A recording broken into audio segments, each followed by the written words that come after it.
In the course of protests, all kinds of spaces, such as homes, corporate offices, streets, and factories, are used, occupied, defended, and abandoned.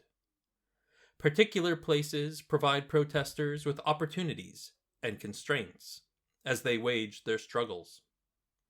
Places can influence the character of protests, as well as being transformed by them. Protesters make space, and in so doing, they can imbue places with different meanings and feelings. In short, protest always has a geographical character, and this has implications for the emergence, character, impact, and outcomes of particular struggles. From Space Invaders, Radical Geographies and Protest, by Paul Routledge. Welcome to the Greenwood. I'm your host, Thaddeus Papke, and this is the podcast where we peek under the hood of the most famous outlaw who may have never been. From archers to archaeologists, we interview subject matter experts to learn why the figure of Robin Hood continues to endure and consider what we can learn by examining what is known as the matter of the Greenwood. In episode 61 of the podcast, titled From the Treetops to the Tabletops, we took a cursory look into the world of tabletop role-playing games, or ttrpgs, with, as one might expect, extra attention being paid to how Robin Hood-themed role-playing games, such as The Hooded Man, written by Graham Rose, that was released from Osprey Games in December of 2025, were represented in the hobby. For this episode, we'll also be interviewing a role-playing game creator. But this time, there is a little less focus on what role-playing games are, and more on what they can do. I met George Bickers of Three Sails Studio in the summer of 2025 at a workshop where role-playing games were being discussed as potential teaching tools. Not so much for teaching facts or even something like math skills, but more for teaching ideas, concepts, and even modes of thinking. During that workshop, my group and I brainstormed a game built around encouraging empathy. I really like the concepts that we came up with, and I hope I get a chance to develop them sometime into a really fleshed out game. So, while I am timing this episode to coincide with the Kickstarter campaign for Gallows Corner, the latest game from Three Sails Studio, a game that fully is as much a Robin Hood themed game as it is possible to be, and we do discuss the game at length, I especially wanted to talk with George about the underpinning philosophies behind the Three Sails games, and how his academic studies centered around protest and the manufacturing of space are manifested in these games. What follows is genuinely one of my favorite conversations that I've ever had on this podcast. One that has even given me new insights into the name Into the Greenwood, a name that I settled on nearly 5 years ago. So, string your bow, grab your dice, or your protest sign, as we enter the Greenwood with game designer and political scholar George Bickers. Yes, intense times. Yeah. Makes a lot of what we're probably going to discuss today topical. Well, yeah, I mean, this is the thing. Like, I remember, because I handed my thesis in 2 weeks after we went into COVID, the first COVID lockdown. And my viva was 2 days after George Floyd was murdered. Wow. The day after. And during it was an online defense, because no one could meet in person. Plus one of my advisors was in France. But yeah, we were talking about it, and right at the start, they're just like, well, this is incredibly timely. And I was like, well, yeah, like the research, like this, it says very clearly that this is a repetitive, repeating process and cycle. Like what I was, the postdoc that I was putting in for. So the PhD focused on activist movements, but the postdoc that I was putting together was about turning the tables and exposing the state's tactics, exposing the police. It was supposed to be about states of emergency declarations as a form of urban control. Yes. And they kept saying to me at the time, they're like, yeah, well, we think it's really relevant, but there's a potential reputational risk for us to take this on as a postdoc. And I was like, you cowards. And here it is happening. It's literally happening right now. Like that's the exact process that I've been writing about happening right now. Yeah. And yeah, I mean, you're spot on, and that's part of why the themes of this game, Gallows Corner, resonate so much, because even though it's set in the Middle Ages, specifically in the year 1376, it still feels timely. I mean, this is a conversation that I've had with a number of people. Gallows Corner sits in I think sits in a continuum of ttrpgs that have either come out or had a new edition released recently. So I'm thinking specifically of Voidheart Symphony, which is Mira McJander, which is published by Roman Rook and Deckard, and I'm thinking of Mad as Hell, which is published by Soul Muppet, and both of those games are kind of, I suppose you could call them kind of magical realist. It's like capitalism takes the form of demons and dreams and these kinds of strange otherworldly beings that are being brought into this world via greed and avarice and racism and misogyny and transphobia and homophobia and contingent, the storm that we live our life as part of, right? But it's set kind of contemporaneously.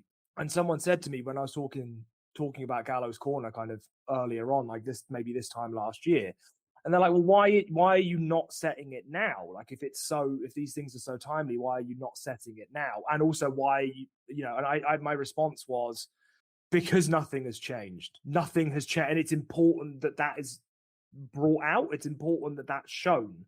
That actually in 600, I mean, this year marks 650 years from the Peasants' Revolt itself. So 655 years, sorry, since the Peasants' Revolt.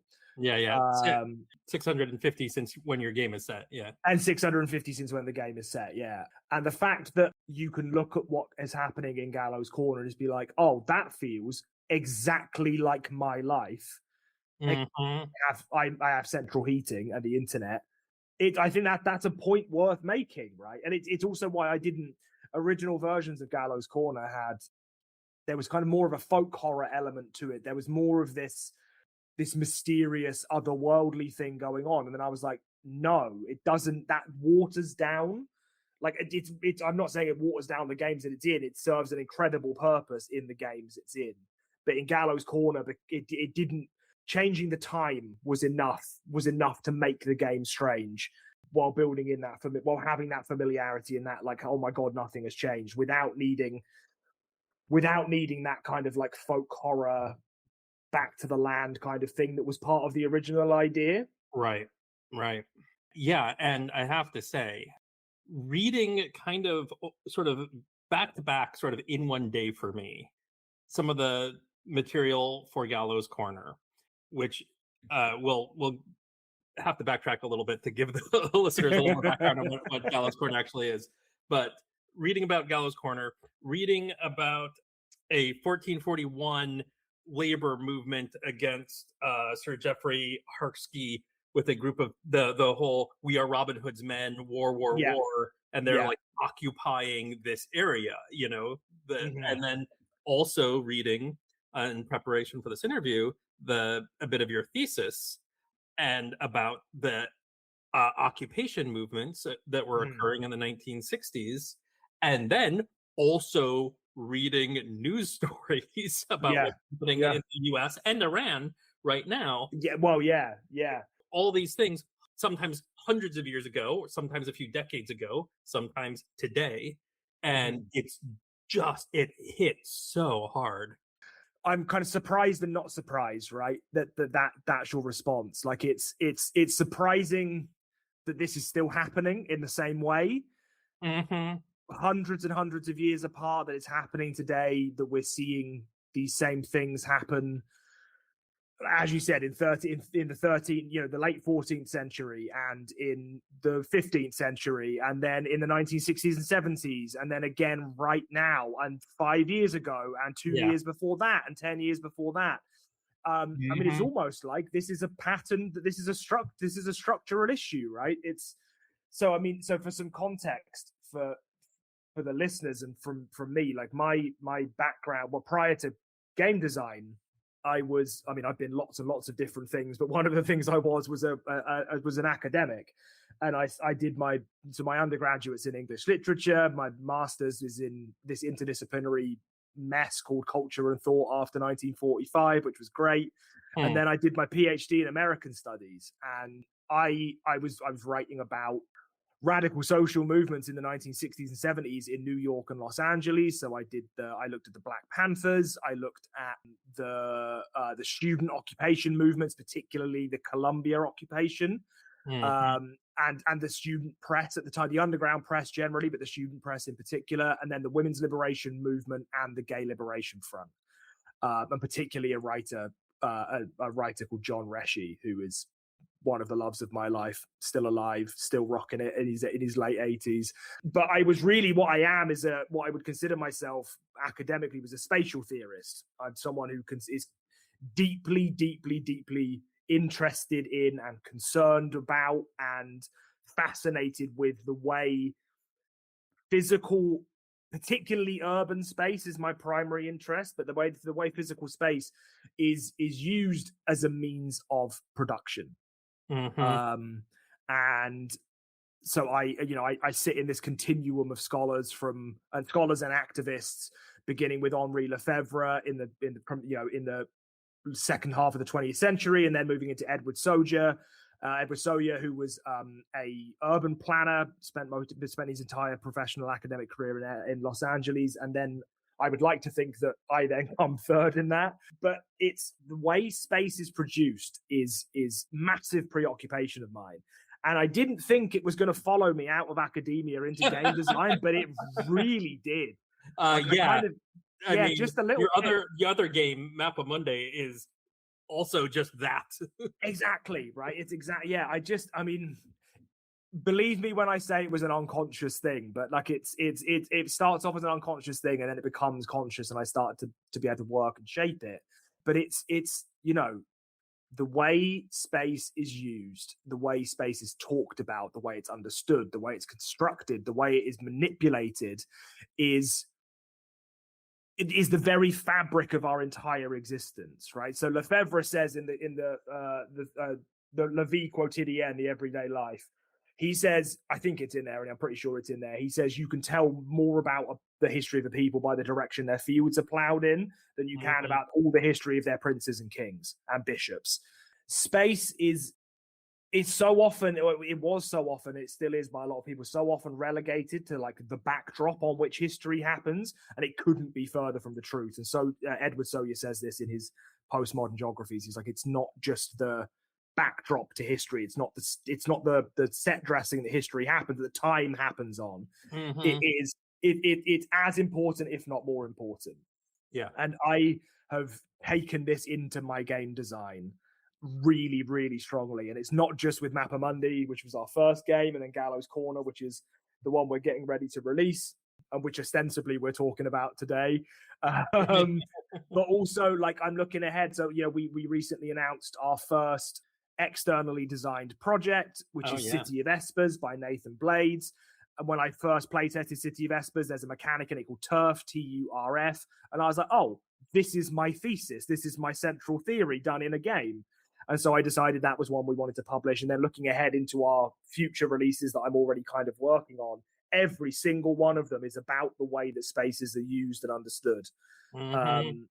And yeah, this is, and it I was going to say it bleeds into Gallows Corner, but really it bleeds out of Gallows Corner. I mean, it's like every bit of that game is this is deeply informed by this idea that power is rooted in space, but liberation is also rooted in that exactly that same space as well. And I think that's one of the things that so many of us are unconsciously aware of, before having this conversation with you and before reading some of the resources you gave me and looking at some of these things, I hadn't been thinking a lot about how intrinsic that is with the title of this podcast, Into the Greenwood. I mean, literally, right? Literally. I mean, I was just that you can. What is Robin Hood without Sherwood Forest, right? He doesn't exist without that concept, right? He is he's an outlaw who is outlawed into a forest space, right? He's I mean, depending on which version of the story we're looking at, right? But he exists in this forest space. He is broken and continues to break forest laws. And he turns a space of oppression, the royal forest, one of the many royal forests, into a space of liberation that's now shorthand globally for a space of escape from the state. Right. It suffuses everything that we do. Yeah, and even cultural elements, which get tied up into repressive state issues, of course. But there's a reason why Robin Hood has so many queer adaptations, where either Robin Hood is a queer man or a queer woman, or some of the merry men are, like, that it represents this is a space where you can be outside of the other areas where you're told you have to be a certain way. But not just outside, right? Like this is where I think space gets really, really interesting. So if you don't mind, I'm gonna drop a quote. I'm gonna drop a quote from my boy Henri Lefebvre. So Henri Lefebvre in the production of space. So Henri Lefebvre is I mean, I think it's popularly understood, but I would definitely credit him as the person who brings this idea of that space is a means of production, but it's something that is also produced by other means of production as well, right? I would say he's kind of popularly considered the person that brings this into academic, cultural, and social and political consciousness. So he says in the production of space, and whenever I say he says, and I'm like in brackets, social close brackets space is a open brackets social close brackets product. Social space is a social product. The space thus produced also serves as a tool of thought and action. In addition to being a means of production, it is also a means of control and hence of domination of power. So we talk about the fundamentals of like a Marxist understanding is that the workers do not own the means of production, right? We think about that in a very industrial. We don't own the means of economic production. So we sell our labor to the people that do own the means of production. And the common thing to say, obviously, one of the common things is seize the means of production, right? What Lefebvre does, Lefebvre sits there and says, okay, that's fine. Marxist understanding of the means of production in the industrial economic sense, absolutely fine. But he says that he is the first one to come out and sit there and say the spaces in which we exist. And he's particularly interested in the city as well. He wrote a book called The Right to the City. He comes out and says that the spaces in which we exist are also a means of production. The thing they are producing is the culture and the spaces in which we exist. And we cannot help living within them. We cannot help but reproduce them. So I used to say to my students, a really simple, maybe overly simplistic, but a helpful example to look at this is if you are driving a car through a city and there is a one-way street sign, that street sign, that symbol is enforcing behavior, right? It enforces a pattern of behavior, or a stop sign or traffic light or anything like that. And when you follow that sign, you reproduce it, right? You reproduce the power that sign has in that, and therefore reproduce the space that thing exists in. If you drive the wrong direction, you are countering the design intention of that city. In a way, you have seized the means of production, right? Like I said, it's a very simplistic way of looking at it. Up the down staircase. Exactly. But if someone sees you do it and copies you, they have you together are then producing a new space that exists on top of, alongside, underneath. I always call it a palimpsest, right? Like it's palimpsestual. It's written over the top of, and you're producing a new space. And my central argument in my thesis is if you do this enough, and if you write about physical acts of occupation and physical acts of subversion, you create new versions of these spaces, and people can follow them, and they can, long after the physical occupation has been chased off and the people are arrested or dead or otherwise dispersed, the textual record of that allows people to kind of continue to contest the state in space, right? So to go back to that point about Sherwood being a place outside, or a place you can go to be different, it's not just that, right? Because it maintains Sherwood Forest was still part of the kingdom. It was still part of the royal estate. It was still a royal forest. Are not. It's not a space outside. It is distinctly a space inside that you are choosing. The way you choose to live within it, the liberation that you choose to live within it, is overwriting it. And so now, if you choosing to hunt the king's deer, it's all of these different things, right? But it's what happens is because Robin Hood then becomes this kind of like cultural myth and cultural legend and cultural touchstone. If you mention Sherwood Forest to people now, the thing that comes up is, oh, well, it's a space you can go to escape from the crown. They don't think about the power the crown held over that space. Not really. They think about it as a space of liberation. And that space can be transplanted into other places. The methods and methodology and the praxis that the outlaws used in those spaces can be copied and transmitted and moved around and used to contest other spaces.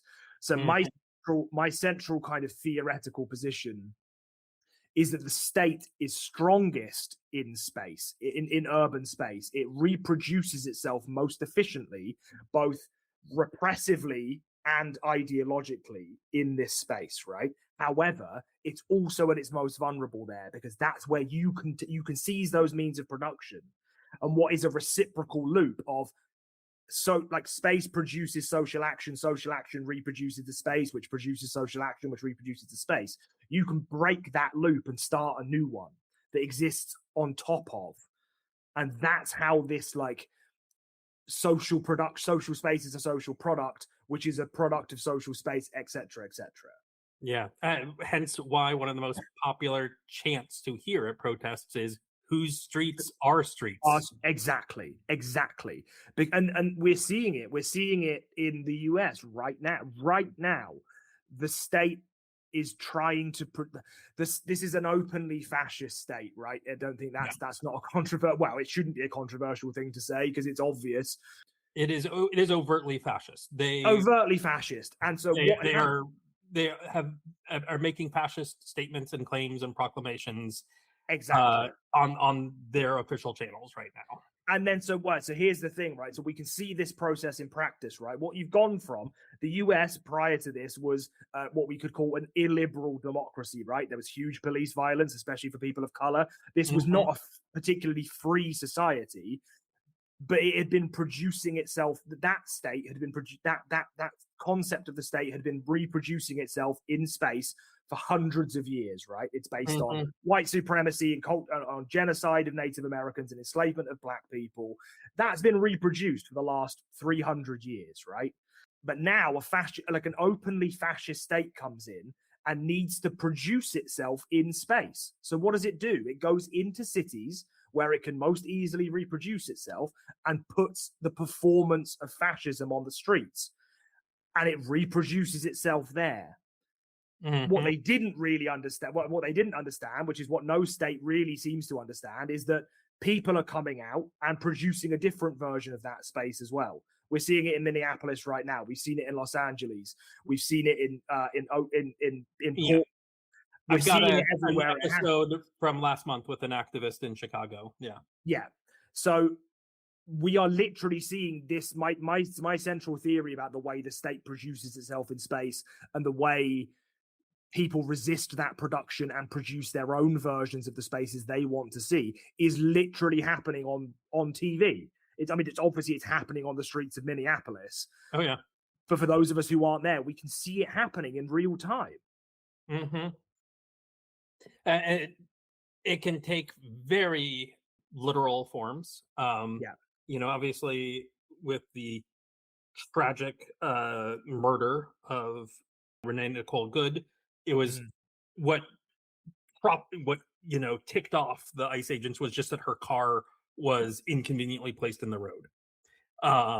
And in my interview with Finn Hardy about what he's doing in Chicago last month, he talked about how at the ICE detention center outside Chicago, they had erected barricades illegally into municipal property. So it's a very like literal physical taking of an occupying of space that Mhm. it can really be be contributing to Mhm. these conflicts on both sides.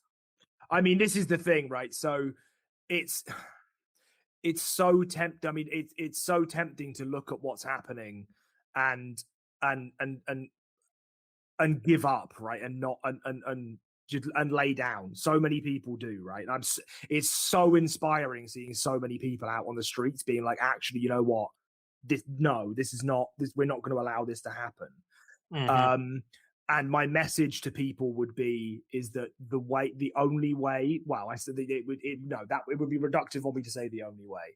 Um, my message to people is that you being out on the streets and you occupying space both physically and ideologically is the most, I would argue, the most important thing you can do, because it's both an act of community solidarity and community invention and an Hmm. act of community protection as well.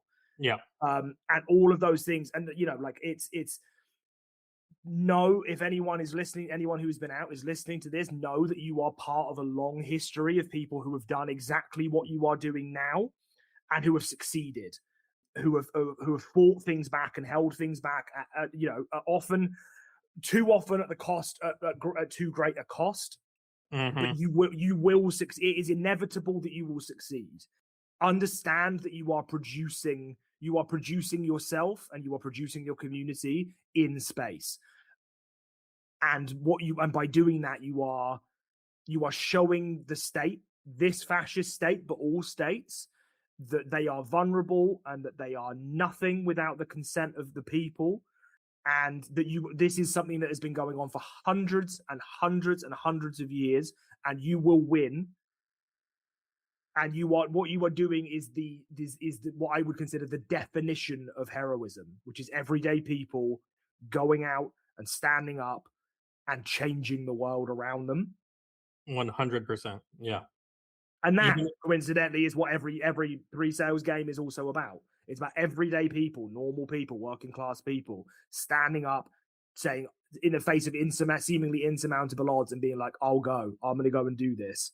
I will stand up." what a great segue, George. It's So almost like I've done this before, right? so let's get into how you're coming into role-playing games. What's your kind of origin story there, and how it Hmm. links into Mappa Mundi, and then of course into Gallows Corner, which, as you mentioned, Kickstarter is launching next month. But to kind of spin us into that and bridge the discussion we were just having, I'm going to read. Where did I put it? Where's my tab here? I'm going to read this blurb, and you can tell me if it sounds familiar to you. Okay. Storytelling can change the world through how it inspires, invigorates, and challenges us. Taken a step further, collaborative storytelling through games and play allows us to explore meaningful subjects in a safe environment, learn new skills, and contribute to positive change. This can facilitate discussions about the ethics, practice, and dissemination of science in society. That sounds to me like the intro to the panel on which I was a member, where we first met in London earlier on. Well, actually, last year now, I suppose. Yes, a panel imagining and creating better worlds at the big event. So, yes, I was attending this conference for science communicators, and you were presenting at this panel about how role playing games and storytelling can be used in these constructive ways. Mm-hmm. And I think that by itself could be a whole podcast episode right there. It's a huge topic. And then some. So what I want to perhaps get from you is your journey into role-playing games that led you to their having copies of Mappa Mundi and the early proto copies of Gallows Corner and be presenting at this panel. Well, what was that journey like? Oh, wow, that's a long time and a huge thing. But yeah, so I mean, simply put, like, so I grew up really, really, really, really, really poor. And a lot of the things I wanted to do cost a lot of money, like tabletop wargaming. So I grew up here in the UK, grew up in Essex, which is coincidentally where the actual Gallows Corner is. Grew up in the county of Essex, which for anyone outside of the UK touches the northeast side of London. It's like the southern border of Essex is the River Thames as it flows out to the sea. I grew up there. And like anyone who grows up in the UK and wants to get into kind of nerdy tabletop things, Games Workshop is the shining beacon that draws us all in like moths to a flame. And I found it when I was kind of 9-10 years old. And yes, for listeners, that's games like Warhammer 40K. Exactly, yeah. Painting little miniatures of space marines and goblins and elves. Yeah, so I was always battles with them. I was always on the fantasy side of things. So this was like 1998, 1999, something like that. And I fell in love, ironically for Gallows Corner, with the Bretonians Peasant Bowman box. That was the first ever box of miniatures that I had. But it was very expensive and I couldn't afford to do it. I would be like that scene from Charlie and the Chocolate Factory, like pushed up against the glass of the shop. There was street urchin out on the street, like looking in. And then but when I was I was very into like computer role-playing games, particularly the Final Fantasy series, and that was a huge introduction to me to storytelling and what you could do with storytelling as a kind of young kid. And these games lasted 120 hours, so for someone who got one game a year, like that was what I needed. I needed these huge epic adventures. And then when I was kind of 14, 15 years old, I discovered tabletop role-playing through Warhammer Fantasy role-playing game, particularly the second edition, which came out in 2005. And so I considered myself to be very lucky that my first tabletop role-playing experience wasn't Dungeons and Dragons, because for most people, like Games Workshop, Dungeons and Dragons Wizards of the Coast is it's the monolithic one, so it's most people's entry. It was kind of game 5 or 6 for me, which I was very happy about, because when I finally played it, I was like, well, this isn't as good as all the other ones I've played. What's the big deal? But I started with Warhammer Fantasy Roleplay, and I grew up on a council estate. I was living in council houses the whole time, like working class kid. And what I loved about the Warhammer Fantasy Role-Playing game is that you played as working class people. You were rat catchers and shoemakers and city guards and stuff like that. You weren't great heroes. You were just like the guy off the street. Yeah. And so again, the characters you play in Gallows Corner. But this was it. So like Gallows Corner, in a way, Gallows Corner is like it's my love letter to a lot of things. It's a love letter to my own working class rage and to the communities that I grew up in, as they can be, as they have been, and as I want them to be, not as they necessarily are, especially at this current moment. But also it's my version of Warhammer Fantasy Roleplay. You play as in Gallows Corner, you play as just normal people. You're farmers and fishermen and mummers and musicians, and you're just normal people working the fields or working in in the town square or something. In the taster session for the game that I played in, I was literally a farmer. You were, and it was great, and you played it very, very well. I was very, very impressed with your farmer role playing abilities. It was great. But yeah, so I kind of I came to tabletop role playing games in my kind of mid-teens, and I played a lot and I ran games a lot, and then I went to university at 21 as a mature student, and I didn't play as much then. And then when I kind of took a few years out, like probably 5 or 6 years. And then when I was doing my PhD up here in Manchester, where I live now, I decided I wanted to do it again, and I got some friends together, and I started running the One Ring role-playing game, which is great. Yeah. Loved it. Yeah. It's so good. I haven't played the most recent version from Free League, but I was playing the Cubicle 7 version. I think the second edition. And then that got me straight back in. And then my journey to game design, I'd always wanted to design games, really, but I was pursuing academia. And then I got my PhD, and then COVID happened, and I lectured for 2 years, and then kind of part-time lectured for a third year. And during COVID, I started making YouTube content for war games, specifically the Song of Ice and Fire tabletop miniatures game. And I was like, oh, I'm actually pretty good at like talking about games. And then that gave me the confidence, that and undiagnosed ADHD, which is now solidly diagnosed, gave me the confidence to be like, right, that's it. I'm going to design a miniatures war game. And I did that, and we funded it. And then I canceled the campaign 2 days before the end because our margins were really, really tight. But I'd already started work on Mappa Mundi at that point. And I'd assembled my hardy crew, which is myself and Joel Kilpatrick, who's our artist, and Jeremy Blum, who's our editor and co-writer and developer. And we pivoted to ttrpgs, and we've never looked back. And we released Mappa Mundi February 2025. And that blew us away. It did just shy of £76,000, like $99,000 on Kickstarter, which was just so far beyond our wildest expectations. And now we're it's 3 weeks today. As time of recording, it's 3 weeks today away from launching Gallows Corner, which is our second game. And then we've got another game coming later on this year, and then at least 2 more in 2027. So we're, and fingers crossed, like on my fingers, I've got every part of my body that can cross is crossed at the moment. If this does well enough, I'll be finally leaving my civil service job, my part-time civil service job, and doing 3 Cell Studios full-time. Not that I'm not doing it full-time already, but just doing it full-time, which would be nice. Sometimes our hobbies are whole jobs. Exactly, yeah. So with Mappa Mundi, what... Give us the kind of basic pitch on what that game is, and okay, so how it plays, and because what it looks like to me, to look at it, and it is absolutely beautiful game. Highly recommend people check it out.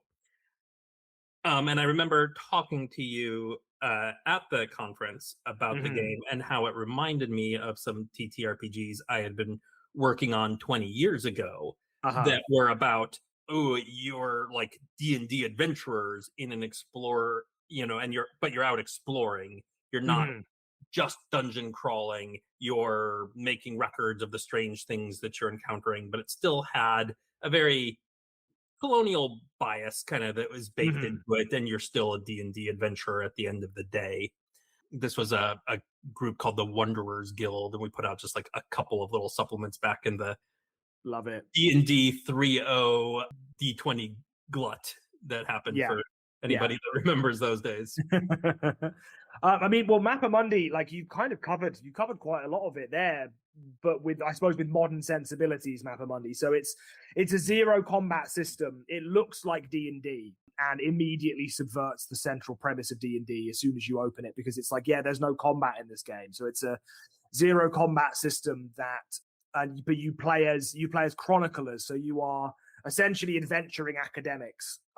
You were trained by the Mappa Mundi Institute to set out across the world, which is just recovering from a climate disaster called the Flux that has made travel impossible for the last 100 years. And it's a parallel version of our own world. And you set out into the world to track down its monsters and its creatures, but instead of fighting them and killing them and hunting them, you are tracking them down and studying them and engaging with them. And you're writing, essentially, it was inspired by medieval bestiaries and also Pokemon, the Pokedex from Pokemon. And I wanted to be like, okay, well, what medieval bestiaries are like they're one of the most well-known resources, right? For people who've never thought about the medieval period beyond it's on a film, or it was hundreds of years ago. You ask someone to think of what represents the medieval period to them, and I'm talking specifically kind of Western European medieval here. It's like, here be dragons, right? It's the blank edges of the map, right? And I was like, okay, well, like, what would a TTRPG that is making a medieval bestiary look like? And then I was like, okay, but I also So I'm like a committed vegan, have been for a long time, committed environmentalist, committed anti-colonialist. I was like, what does a medieval bestiary TTRPG look like that sticks to all of those things as well? And Mappa Mundi was born from that. And so, one of the ways we describe it to people is like, do you want to be a fantasy David Attenborough? Mappa Mundi is the game for you. Do you want to go out and complete a medieval Pokedex? Mappa Mundi is for you. Are you the player in your group that always wants to make friends with the dragon instead of killing it? Mappa Mundi is for you. Are you the person that kills the dragon all the time, but that's starting to get a bit hollow and boring? Mappa Mundi is for you. Because like I said, it looks like, it feels like, it kind of, I suppose it smells like D&D, but it really, really, really isn't. Yeah, at a glance, it looks, expansive fantasy world, Yeah, and it is. Right. But you're not a colonialist, and you're not killing things for sport and for gold. My challenge, I wrote in the books, and my challenge as the designer, my challenge to the players is, how do you save a world without doing any harm? And I should add here, so I'm like, if it wasn't immediately clear from the first part of this discussion, I'm a committed, dyed-in-the-wall anarchist. I'm wearing, obviously, Thaddeus can see me here, I'm wearing my political colours as usual. I am a full believer in the diversity of tactics. Violence is a perfectly acceptable thing for an oppressed people to use against an oppressor. And so Mappa Mundi was kind of a challenge to myself as well. It was like, how do I square my desire for peace versus in this structure, this TTRPG structure that is predicated on the dealing out of violence? And it is a real interesting challenge in the TTRPG space. Yeah, and like, I'm not, by no means are we the first people to do it, but I think we are the people that have maybe taken it to its longest stretch, like its most developed maybe. But yeah, it was, it was an absolute joy to make. I'm so proud of it. And it won the gold award for best RPG at the Dragon Meat Convention tail end of 2025, which was absolutely amazing.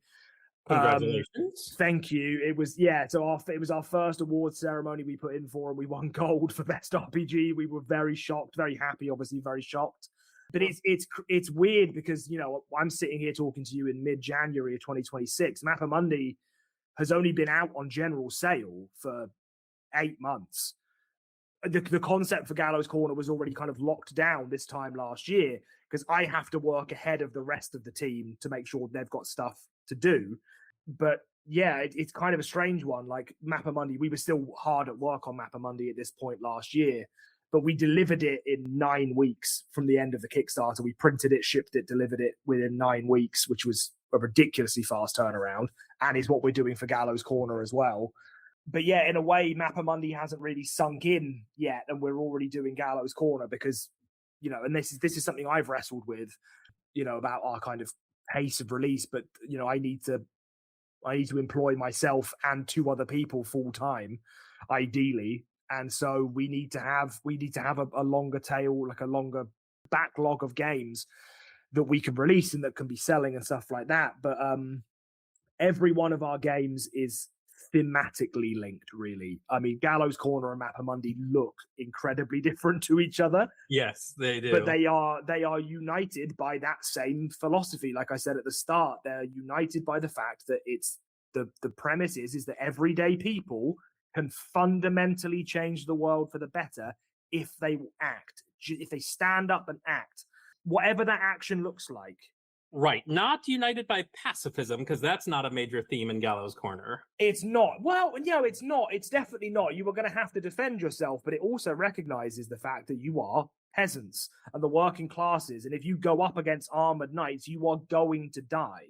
But central to Gallows Corner is this idea that we are stronger as a community. And so in Gallows Corner, obviously in tabletop role-playing, traditionally you have your character, and your character will level up as they gain experience. They will become more powerful, right?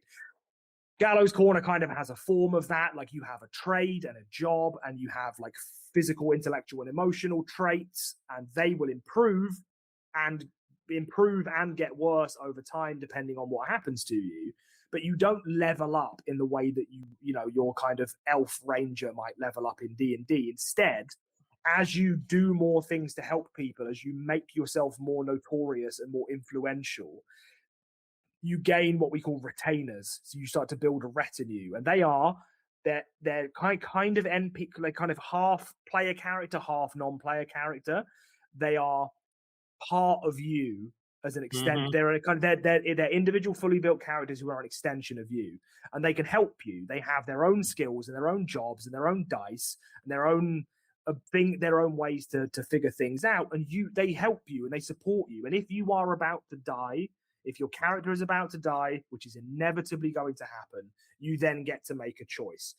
You get to do what I call, quote unquote, the right thing, which is let your player character die and then play as one of your retainers then becomes your player character. Or for people who want that cinematic moment, and Gallows Corner is very much inspired by like film and TV storytelling styles, you get that cinematic moment where you can choose to let one of your retainers jump in the way of the killing blow right at the last second, and then you carry on playing as your original player character, but you're going to suffer emotional consequences for that choice. But the idea is, it's built out of community. Like you get stronger the more people you have around you, the more people you help, the more likely you are to be able to call on support from. Yeah, and so not even just the other players, but it is baked into how your character plays in that you are creating community. Because this is it, right? In a TTRPG, you're part of a party, right? You're always part of a party. You have a table of people around you who are there to help and support you. But you and every one of those other players gets their own retinue as well. So like you're building that revolt. You're building that group of people who are going to go and take the fight to the crown of the church. But also, really importantly, it's a system that is far more than just pitchforks and torches, right? Gallows Corner, that's a very small part of it. Gallows Corner allows you to tell stories of struggle that are not just armed struggle. It can, it's helping defend farms and rebuild communities and rescue people from prison and cut people down from the gallows and to build alternative ways of living and build alternative communities. The message in Gallows Corner is change England by any means necessary, but no, it's change England. It's not necessarily, I used the phrase burn it down a few times, but change takes lots of forms, right? Freeing yourself from the control of the state, so that in this case, the crown of the church and the nobility, takes lots of different forms. And so you can have Gallows Corner can be full of quiet stories.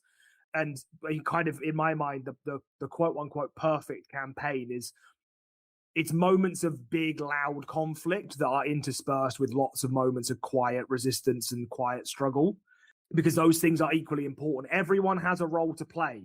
Everyone has, no matter what your physical, intellectual, or emotional capabilities are, everyone has a role to play. And not everyone can be out on the front lines, right? In Minneapolis right now, right? Not everyone can be out there. Not everyone can physically be out there. I thought about that a lot during the Black Lives Matter protests in 2020. Exactly. I was a single parent with young children. I felt irresponsible for me to go out, but it killed me. So then we find other ways to support, right? We find other ways to support. Yeah. Donating to bail bonds, standing on our local corner instead of going to the big protests, Exactly. With my children, getting them involved in their own ways, Yeah. Every form of action is important. Every form of action has a part to play. It's just, and we like, the media fetishizes, like when you think about, like, so for example, think about a World War II movie, right? World War II movies fetishize the frontline soldier, right? Because that's where the action is, right? But you don't see, or when we talk about resistance, like World War II resistance movements, right? It fetishizes we've just blown up, like, I don't know, a Nazi ship or a Nazi barracks or something. Yeah, right? the saboteurs. Exactly, but it doesn't glamorize all of the people who were losing documents, who were slowing things down, who were the grit in the wheel, who were misdirecting soldiers to, they're all important actions. And people it's a way of disempowering people to be like, well, if you can't do this very narrow version of what resistance or struggle or rebellion or insurrection looks like, then don't bother. but that's fed to you by the state, by the power structure, to stop you doing the things that are going to assist everyone around you. Far often, it's far more effective to hide your neighbors or alert people that other people are coming than it is to be out on the street. Like there are roles for everyone, and Gallows Corner is a game that really, really wants to explore that. The fact that you've got 48 different jobs you can be, from farmer to dung, from like traditional farmer to dung farmer, from barber surgeon to blacksmith, from fortune teller to street lawyer, all of these different things. Yeah, mummers, cookers. Exactly. Everyone has a role to play, and it's important. Gallows Corner, it's kind of there to remind people of that. That like, no matter who you are and what you are capable of, there is something you can do to help. Right, which gets into the whole games as tools for teaching. Exactly, yeah. And the teaching can take different forms. We often get caught up in the idea of, if this is teaching a thing, it needs to be facts. It needs to be dates. It needs to be theories. It needs to be the tangible things. But sometimes teaching can be conceptual. You know? And for me, it's kind of experiential as well, right? So I go back to that Lefebvre quote, right? Social space is a social product. A lot of people, sometimes I struggle with this sometimes, because a lot of people in the ttrpg space, we talk about ourselves. We say that our games, the things that we make, the art that we make, because it is art, the art that we make has power. It has power to help people, right? And beyond just people's enjoyment, right? And there's no like, I don't think, in some ways you don't need to go beyond that. The way people choose to spend their leisure time is important, and we are part of that, right? But a number of people will be like, okay, yeah, but our games potentially have the power to change the world. And I go back and forward on that sometimes, but really, I think they do. They have in the same way that, like, if we go onto this social space as a social product, the table that you are playing around, whether physical or digital, is a space, right? And you are producing that space. And to return to my theory of this reciprocal loop, what Sawyer called spatiality, the spaces we produce for ourselves aren't just limited to that space. We take them out into the world with us. We've modeled these spaces and we take them out into the world with us. And yeah, playing Gallows Corner is not going to bring down the US government. I'd love it if it did. It's not going to. But it gives you, like, the space in which you play gives you room to explore the type of world you want to build and some of the ways about which you go about doing it. But beyond that, it's the physical act of play with a group of people bonds you with those people. And that is how you change the world. You build from the bottom up. You build alternative spaces.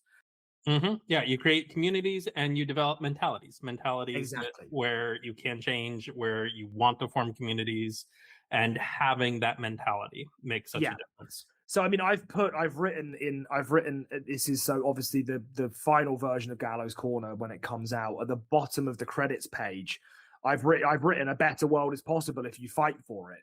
Like, that's because it's true. It's just true. Better worlds, like, I am as an anarchist, you have to be an optimist, right? You just have to be.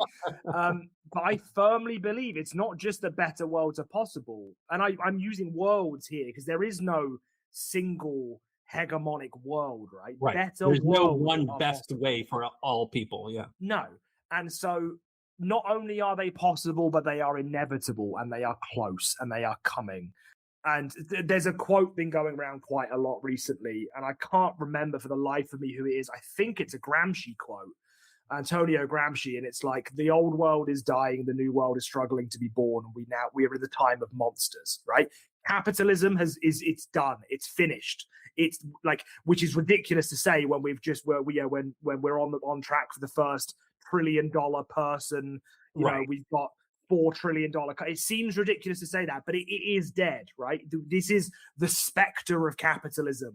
The zombie of capitalism is eating all of our faces, right?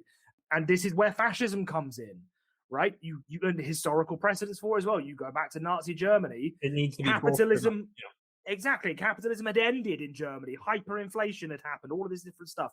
They got stuck in the time of monsters. The monsters were quote unquote defeated. And then capitalism was put back into place. State order was put back into place by the places where capitalism hadn't died. But now it has to be on its way out. There is no other explanation for what is happening right now. But it sucks. It's gonna get worse before it gets better. But those better worlds are so close, I can taste them. Something can do a lot of damage while it's in its death throes. Of course it is. That's when something is at its most dangerous, as it's dying, as it's lashing out. This is a ridiculous, ridiculous time to be alive. But let yourself enjoy, even just a second, the fact that like these better worlds they're so close. Yeah. All you have to do is keep fighting. You have to keep fighting for it. And like Gallows Corner is just one little way that I'm helping with that fight. For myself more than anyone else. I have to remind myself that these worlds are possible. I have to remind myself that these worlds are possible. Gallows Corner is one way that I've done that. Gallows Corner looks back and it looks forward, and it looks most intensely at right now. Right. But that right now is it's on that cusp. Like the Peasants' Revolt, it's like Gallows Corner is a cool name, right? It's a roundabout in Essex, roundabout in Romford in Essex now. It used to be the site of execution for the Royal Liberty of Havering. It's a cool name for an RPG. But I don't know how to put this. The Peasants' Revolt was the cusp of something. It was like Europe, the world, quote unquote known world at the time had lived through what it thought was an apocalypse. Right. Two of them with the Black Death. Yeah. So for historical context for the listeners, in the mid 14th century, Black Death, which you've probably heard of, it hit England, I think 1348. And is reputed to have wiped out 40 to 60% of the population or so. Roughly like half of the people. In Gallows Corner, we split the difference and just go for 50. We said well, 1 in 2 people are dead, right? Half of everyone you know is dead. The second wave happens around 1361, 1362. Not as devastating, but still, like the figure. I think it takes another 20%, right? Yeah, 20%.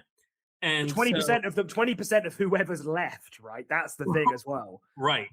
So just think of what that would do to cities, to communities. Whole towns were just gone. Yeah, completely gone, yeah. And that's a hard thing for me to wrap my brain around. The idea that like a town can just be gone, like its entire population. If they didn't die, they left because there was no way to like continue living there with just a handful of people. And this means huge labor shortages, and this leads to this real, as you say, apocalyptic feeling. But it leads to workers' empowerment, right? Because where's the labor force gone? How are the landowners going to keep their position?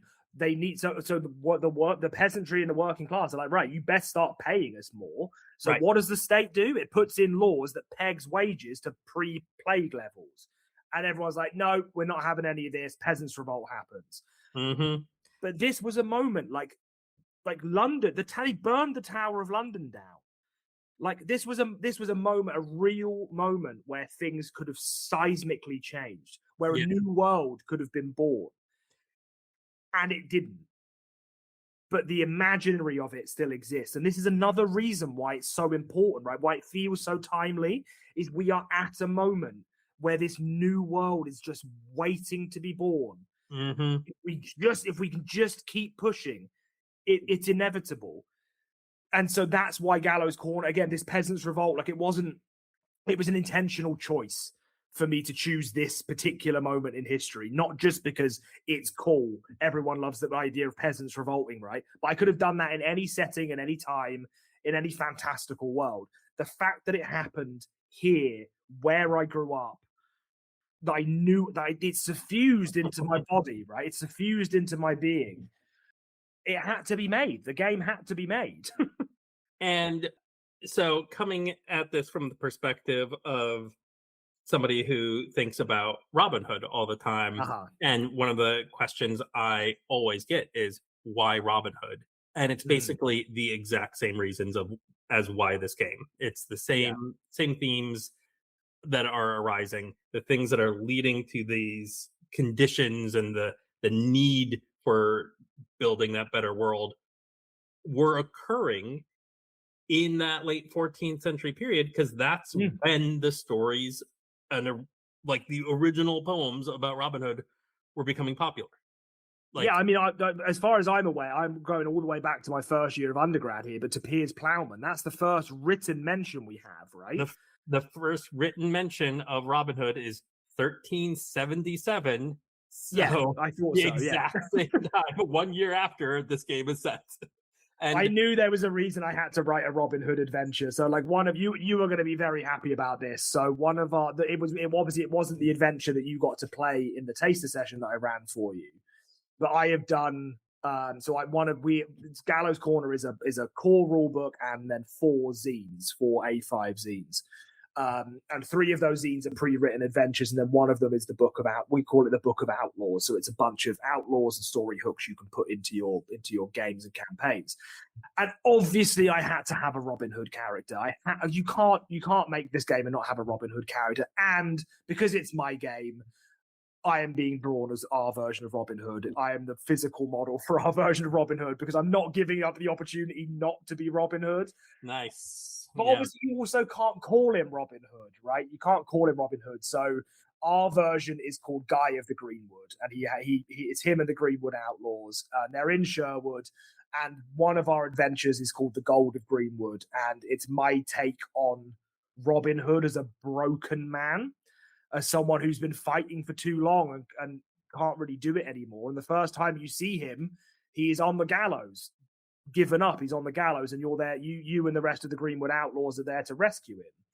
And I've really, really enjoyed writing it. And then I saw this new trailer for this new Robin Hood film that A24 are putting out, where they're trying to be like, "Have you seen this? You must have seen this, right?" Yeah, of course. And so it's like old man Robin Hood, and they're like, "Oh, he regrets stealing from the rich to give to the poor now." And it's like, get to. How dare you? How dare you take that legend and be like, oh, stealing from rich people is actually a bad thing? Yeah, the nicest thing I've been able to say about at least the marketing campaign for this movie is that it is tone deaf. Imagine saying right now, yeah, stealing from the rich is not a good thing. Off. Get lost. I was really looking forward to it until I saw that, and I was like, right, not seeing that. That's off the list. Just speaking, because I wanted to make sure I highlighted this. You mentioned the illustration of you as the Robin Hood Greenwood, but I wanted to highlight the illustrations for this work. The Joel Kilpatrick woodcut style, but also we usually associate things in a woodcut or lino cut style as being in a black and white kind of look, but this is also full color. Yeah, so it was an interesting process that we went through. Yeah, exactly. That style, that look, but with vibrant colors, gives it a really unique appearance. Yeah, so I'm really glad you like it. So it's one of those. So technically speaking, woodcut printing hadn't made it to Western Europe by 1376. The first surviving woodcut prints that we have from Germany are like 1410 or something like that. Mm-hmm. But there's the book, I think it's called the Book of Nuremberg or the Nuremberg Chronicle or something like that. That's full color woodblock printing. And so when I was putting the brief, I had a very, very clear idea about what I wanted Gallows Corner to look like. And then I put together like a presentation for Joel with all of these like sample pieces and like the idea I really like. I want to bring elements of this and elements of that and elements of this, and this is the feel and the vibe that I want. But for the color, where we stuck to was actually Japan. So Japan, the center for woodblock printing, it's still a really really popular, respected art form, and color is a big part of that. Yep. And so you have like it's one piece, but across several blocks, with each layer of the piece in different blocks, and then you color each layer individually and print in the same kind of printer's marks. So Gallows Corner, I knew I wanted it to have that like really striking rich color to it, but with the dirty scratch and ink work that comes with woodblock printing. Right. You know, when Joel was working the style out, and you can see it on a couple of the early pieces, he was drawing it, right, like that style. But then he came back to me one week and he was like, "I've done it. I've cracked it. I know exactly what I'm doing now." And I watched him work. And so obviously he's doing this digitally, but he gets, you know, on his canvas, on his digital canvas, but he gets like he gets a black background, right? So he's got a layer with a black ink background on it that looks like it's been rolled on or painted on. And then he literally carves it away. He's doing what you would do to a block of wood on the screen, right? And so he carves it away, and then he just carves it all out, and then he adds the color on as another layer, exactly like you would with the woodblock style. And I mean, I'm really glad you like it, because he's just done a phenomenal job with it.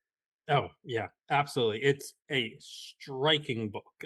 You know, Mappa Mundi, like I said before, is gorgeous. I remember one of the other presenters at the conference just kind of losing his mind about how he just thought it was a pretty art book, didn't know anything about RPGs, couldn't care about it being an RPG. He just thought it was a beautiful book. And it absolutely is. But then Gallows Corner, it caught my eye for the theme, of course, but the art is so unique. Yeah, it's just, I mean, I think it was one of those things where, like, so for us, I have to wear a lot of hats as part of what I do here, right? So like my kind of primary thing is like I'm an artist, and like by an artist in this case, I'm a writer and a designer and all this kind of stuff. And I design, with Mappa Mundi and Gallows Corner, they're my creations. I designed them and kind of wrote the Gallows Corner. I've written like 90% of Gallows Corner, and then me and Jeremy kind of equally did the writing for Mappa Mundi. But I'm also I run 3 Sale Studios, which is our company. So I have to think about how you sell these things as well, right? It's not just enough to make, I mean, it is enough to make a beautiful game, but that's not going to pay any of us. It's certainly not going to pay Joel to do all this wonderful art.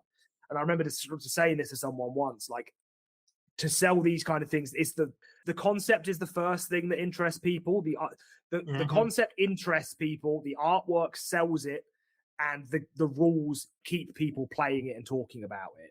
So if I had no morals, if I wasn't an artist, as a publisher, only the first 2 things matter. The concept has to be really strong, and the artwork has to be good enough to sell it. Once I've sold it, who cares, right? That's right. What just a publisher would think. Obviously, I also want you to play and love this game because I created it and I'm an artist. So the third thing has to be important as well. So all three of those things have to be important. And we are incredibly rare in the TTRPG space that we have a full-time artist. Like Joel is our full-time artist, and that's even for like the really big publishers, that's a very, very rare thing, if not unheard of. Yeah, I have a good friend who also runs his own indie TTRPG studio, and I was just getting messages from him today about like, yes, I got this artist on board. Incredibly talented artist. I'm very happy for him. Yeah, look like a beautiful, beautiful game. But it's a process every time, hunting down, making contracts with all the artists, and that's talking about one of all the hats that need to be worn there too. Yeah, important hat that he has to wear when he would rather be designing and writing games, and of course has to deal with marketing.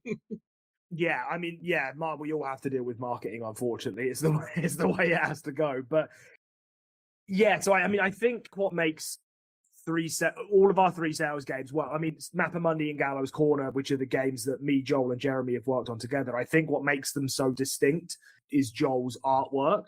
And so me and Joel have been working together for a long time now, and with Jeremy as well, like just made us. Jeremy made us all that much better. But me and Joel have been working together for so long that we have a kind of shared language and a shared understanding. And so when I tell him what I want, he always gives me something I didn't know that I wanted that contains what I did want within it, and it's always so much more than I expected it to be. And it just, we have strong concept, and I'd like to think strong rules and strong design and great development, and then amazing artwork. And it just becomes this thing that stands as testament to itself. And the reason we're able to do that is because Joel is paid. Like, I worked 3 jobs make sure Joel got paid. Like, I was paying him out of my own pocket for 18 months. Like, I took on extra jobs so I could make sure he was getting paid. And then after Mappa Mundi funded on Kickstarter, the business was able to start paying Joel. So he has the security. He knows that every single month there's going to be a wage turning up in his bank account. It just gives him the confidence to be able to put all of himself into this and to take the time and to give these things their really, really strong visual identity. And like, again, because I have to work so far ahead of Joel and Jeremy, I'm already at work on what we call on our February 2027 game. And Joel knows what it is, and we've been talking on and off little bits about the artwork here and there. And he's gonna, he established a very clear style with Mappa Mundi, and then completely changed that style for Gallows Corner, and he's then going to completely change it again for this new game. Yeah, I was genuinely shocked looking at your website and the pre-release versions of both games, and seeing that he was the artist for both of them. I was shocked by that. He is, I think Joel is. I love him. He's one of my very best friends. He is the best artist I know. And that's saying something, because I know some really amazing artists. But his biggest strength is how versatile he is. To be able to switch between those styles, like this high concept painterly style for Mappa Mundi to this woodblock style for Gallows Corner. And I knew he could do it because me and him worked together on the miniature war game that I was making. And we had 3 very distinct factions. And I said to Joel, I was like, right, I need these 3 big pieces. One of them has to be in stained glass. One of them has to be in Greek terracotta, black ink terracotta pottery. And the other has to be Chinese ink and dust scroll work. And he's like, leave it with me. And he comes back a month later with all of those 3 styles, completely amazing. And I was just like, how are you doing this? And he's phenomenal. And no matter what I throw at him, he gives me something exceptional every time. I've not once have I had to go back to him and say, yeah, this needs to change. This isn't good enough. And, in Mappa Mundi, there are like 150 individual illustrations, more than. And we're approaching that in Gallows Corner as well. And not one time have I had to send back work and say, no, I need you to do this again. Not once. I think my friend I just mentioned, when he listens to this, because he does listen to the podcast, is going to tear out his hair in envy and frustration. I mean, it's one of those things. I got, I was lucky to know him, lucky to be introduced to him, lucky to become friends with him in lots of ways. And, I'm learning as well. So City of Espers, which is, like I said earlier on, is our first kind of externally designed project. Joel is not the artist on that at all.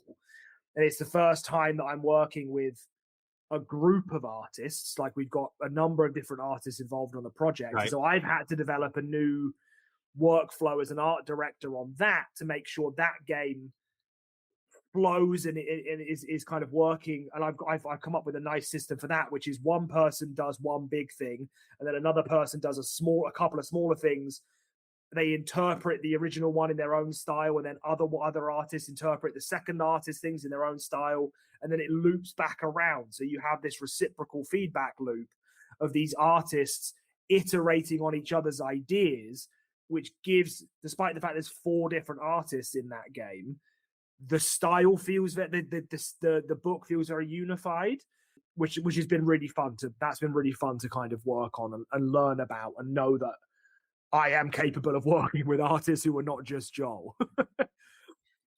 I do want to touch on City of Espers in a moment, but before we move fully away from Gallows Corner, one of the other points about this game that makes it look unique that I really wanted to hit on is the point crawl element that you have.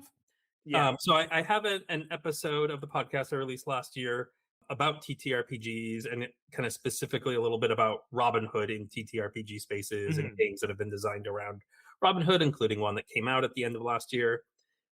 And I was also interviewing some players in a game that I run about these ideas and some of the games we've tested and played together. And one of the players, Ben Curley, said that one of the things that he would really like to see in a Robin Hood role-playing game is something that lets you play with ideas of influence or areas of control. And this, of course, obviously gets back into the discussion of spaces and gets at this idea of, okay, how are you influencing the world through the actions that you're taking? And because I saw that this is an element I mean, it's Gallows literally Corner, the two terms that we use for the point crawl are influence versus control. So it's very exactly. timely. So I really wanted to, both in terms of this is a unique thing about your game, and how it ties into the sense of like, oh, if you want a Robin Hood role-playing game, you really should think about this game. And if these are ideas you want to explore. So I wanted to make sure that that got brought into the discussion. So how does this work out in the game? So the point crawl, I had a lot of fun designing this. So the point crawl, we've broken England down into 8 regions. So you have London, you have Essex and East Anglia, you have the North, Yorkshire, the Midlands, the West, the Southwest, and the South, right? 8 regions broken down into. And each of those regions has a map with all the counties in those regions. And then all of those counties are also broken down into their hundreds or their boroughs, the smallest kind of local form of organization.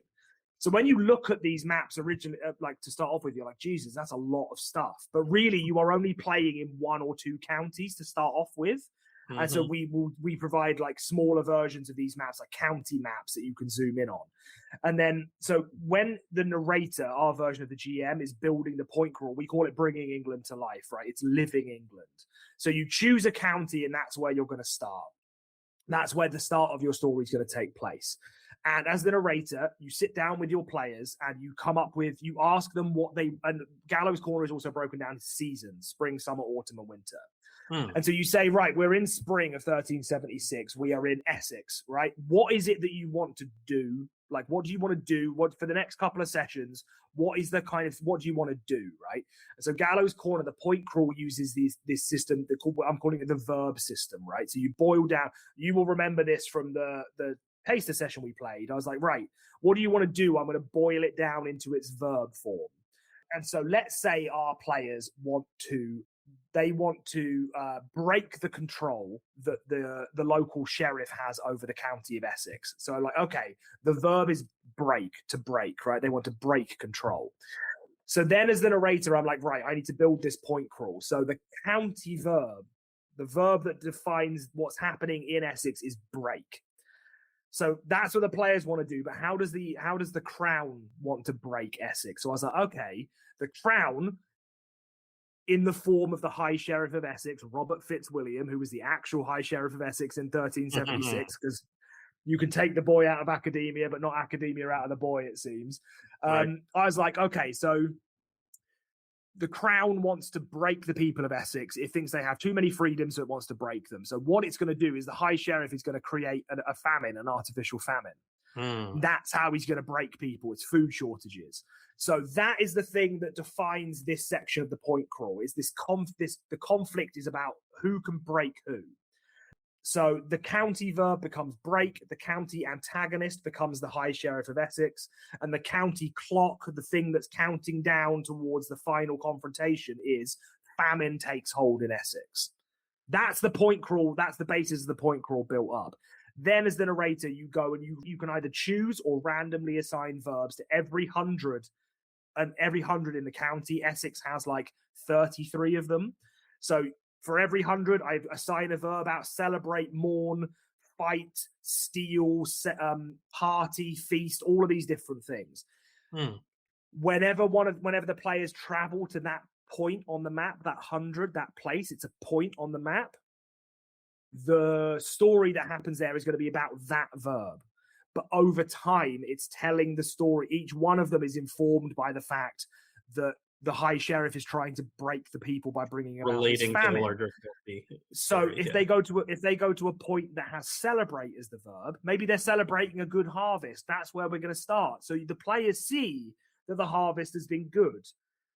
And you get you get a nice story about celebrating harvest and feasting. And then the next place you go to is maybe the verb is to mourn, right? And you go there and maybe the local community are holding a funeral for like five local farmers who were all killed by bandits. And the players are there to help them mourn and to maybe do some investigating. And then the next place you go to is maybe the verb is defend. And then you're defending, maybe the players are defending farms against bandits who are trying to burn them down. And over the process of this thing, as you're telling these stories, you are revealing the story, the bigger story. But you are also liberating those places. By going there and engaging with the story, you liberate the places. So power in Gallows Corner, control, right, is both we're going right back to the start of the episode here. Yeah, right. Oh, I knew we would. Yeah. It's spatially determined. The number of spaces that the local antagonist controls is part of their control score, and then who they are as a person, they have a personal control score.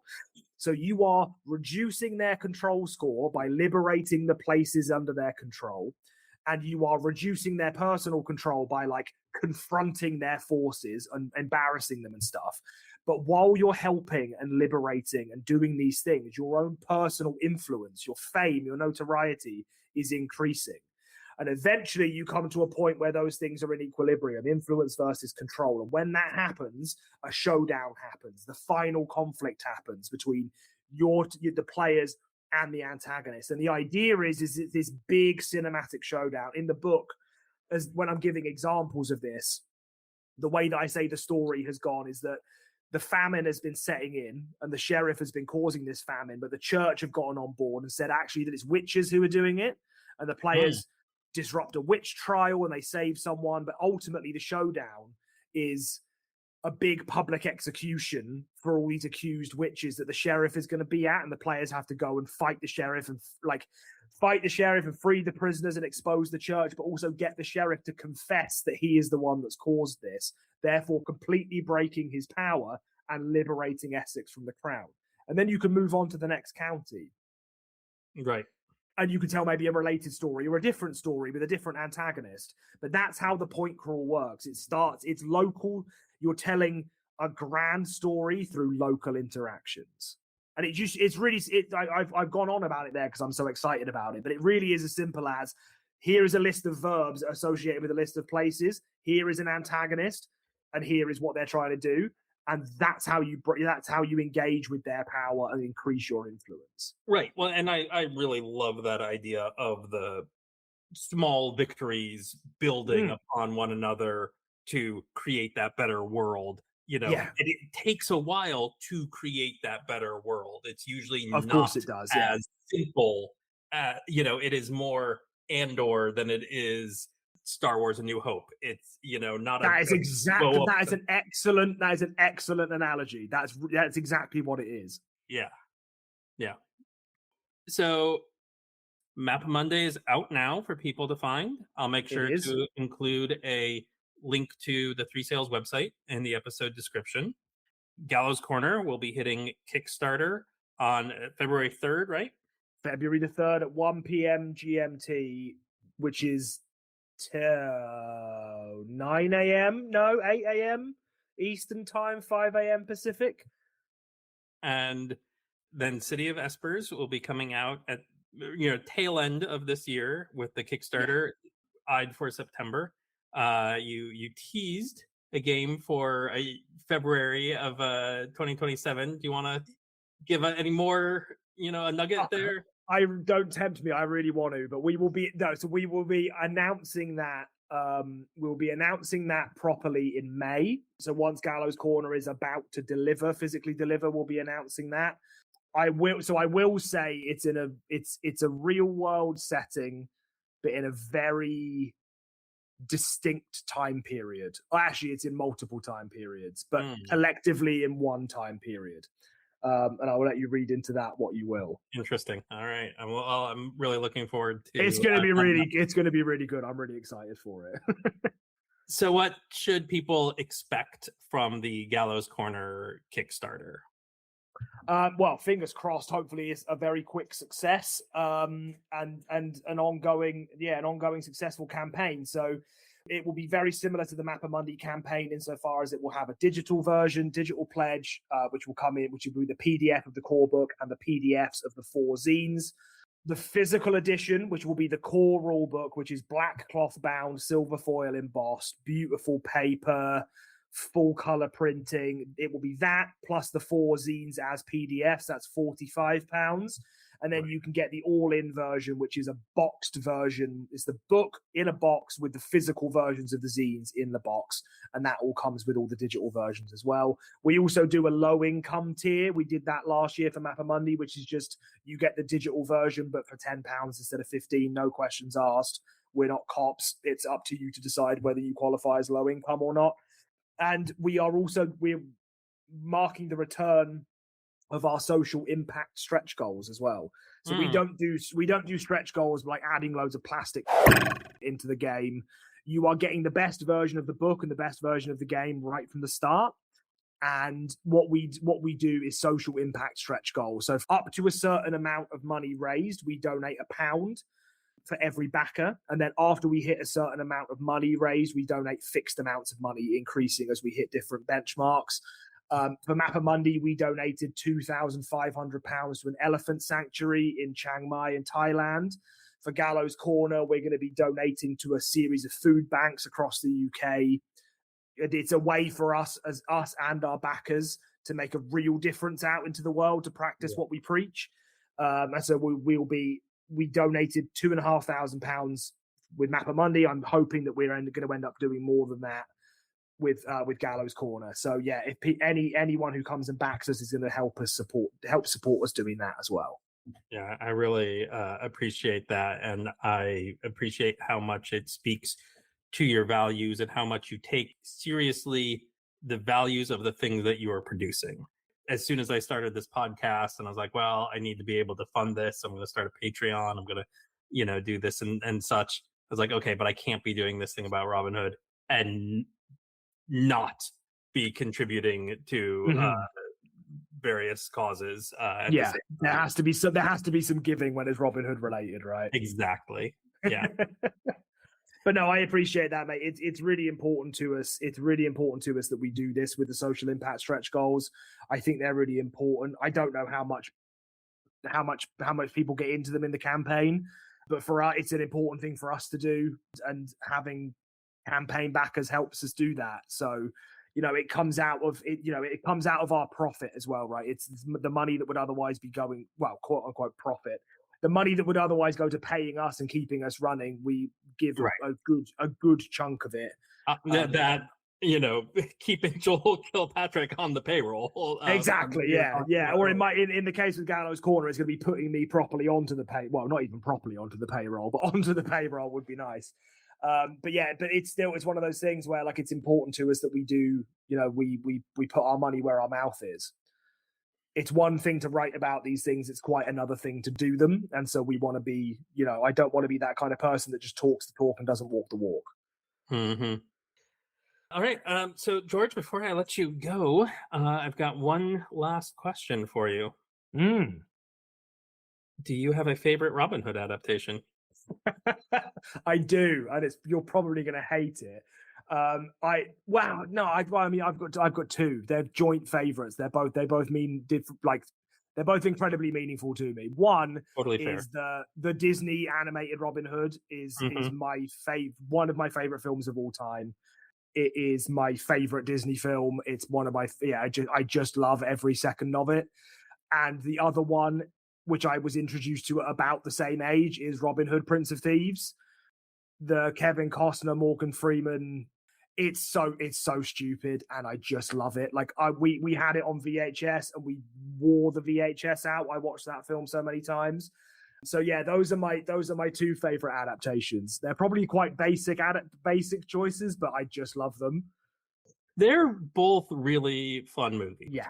We do a ranked list of every Robin Hood, from the worst version of who you want this person to be as Robin Hood to the best. And the Fox is the best version of Robin Hood. The Fox is the best version. And I think Kevin Costner is among the worst versions of who I want Robin Hood to be. The Kevin Costner Robin Hood, I think he's an awful. I don't like the Robin Hood as a noble. I really don't like. It's not my favorite. But I just love that film. I love that. I love the depiction. You know what it is I love the depiction of the Merry Men the most. That's what I love. These are forest outlaws, right? They're not that, he finds them in the forest, ends up leading them because obviously he does, because he's a noble and that's what he has to do. But like, these are outlaws who live in the forest. They've been outlawed for refusing to pay taxes. That version of the Merry Men, of the outlaw band, is my favorite, and I think they play a substantive role in that film. Like, Kevin Costner as Robin Hood is not good, but the rest of that film I really love. Other than the fact that apparently it's only going to take you until nightfall to walk from the White Cliffs of Dover to Nottingham. So, well, to Hadrian's Wall. Actually, to Hadrian's, as we know. Yeah, we know to Hadrian's Wall and then back to Nottingham. But yeah. We just watched that one. One of the next episodes, probably might do this one first just to make sure it gets out before the Kickstarter, but then the episode right after it is going to be our coverage for Prince of Thieves. And it's got flaws, but it's fun. It's fun. It's hella fun. And Morgan Freeman has a great line in it. He has a number of great lines in it, playing as Azim, a great one. It's when after they stage the rescue of the outlaws about to be hanged, and the castle wall gets blown up and everyone's fleeing, and Morgan Freeman's standing on the castle wall, and he's like basically entreating people to fight, and that was drilled into me as like a 3-year-old. It's no wonder I ended up like I did.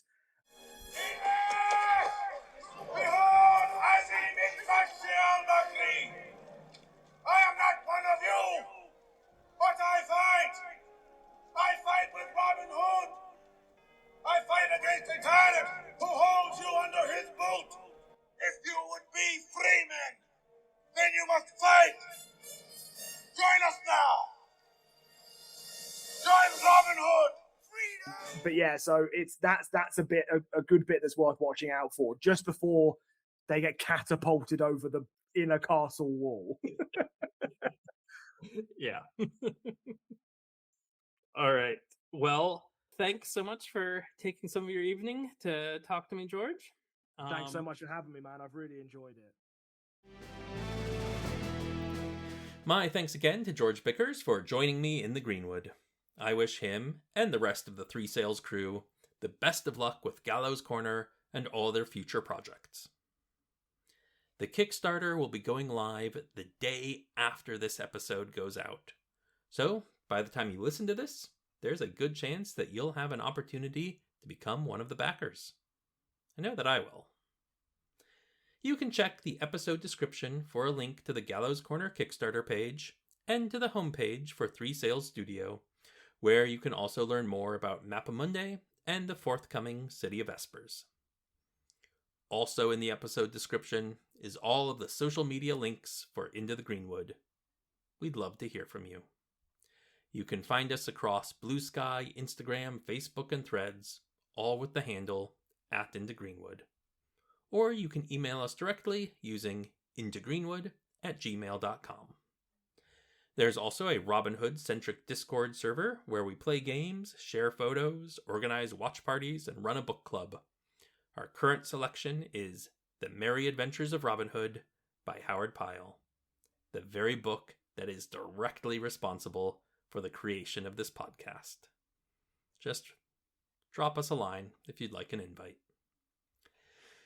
If you are willing and able to help us keep this podcast going, then please consider visiting patreon.com/IntoGreenwood, where you can contribute as little as $1 per month to keep this podcast on the air. And if you're not sure about a recurring donation, but are willing to show a little appreciation for the time and work that goes into producing this podcast, and keep me well caffeinated for these late night editing sessions, then please visit buymeacoffee.com/IntoGreenwood. As an independent podcast that is brought to you ad-free, even the smallest donation makes a big difference. But because, much like Three Sails Studio, We believe in promoting social impact and are generally inspired by our guy Robin. Into the Greenwood will always donate a minimum of 10% of all proceeds to charity. There will be a poll up soon for Patreon backers about which charities we'll be supporting in 2026. Also helpful, though, is of course any sort of sharing of episodes, rating, reviewing on your favorite podcast app, and all those sorts of wonderful, super useful, and absolutely free methods of helping others find the show. Into the Greenwood is produced and edited by me, Thaddeus Papke. Our theme music is by Plastic 3. No portion of this podcast has been created with the use of generative AI. That's all for now, though. So once again, I find myself wishing that we can all find it within ourselves to help look out for one another, so that we can all have safe travels until our next journey together into the Greenwood.